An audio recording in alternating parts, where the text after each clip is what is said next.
Eiginkona mín greinist 2013 og berst í nærri 7 ár við krabbamein. Og það skiptir bara rosalega miklu máli að það sé til staður þar sem að fólk með sameiginlega reynslu og sem skilur án orða, án útskýringa hvað er verið að tala. Ég heiti Gísli Álfgeirsson, ég er 41. Ég kynnist Krabbameinsfélaginu gegnum konuna mína sem lést 2019. Hún starfaði mikið með krafti og þannig kynnist ég í rauninni krafti og Krabbameinsfélaginu.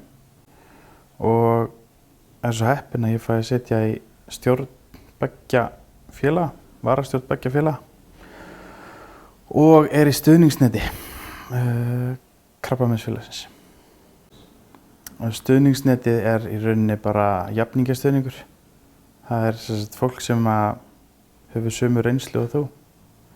Það sem þú þarft ekki að útskýra, heldur meira bara að samþykkja.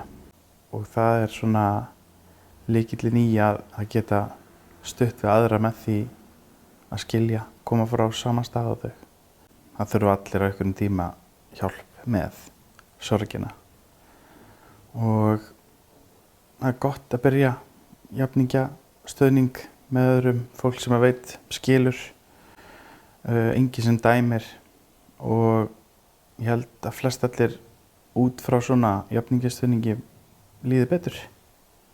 Mér líður allan betur að fá hjálp öðrum.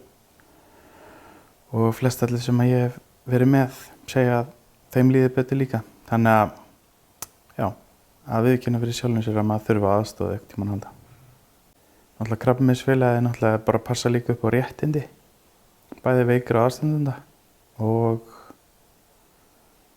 án þeirra væri maður komin mjög stutt, held ég bara.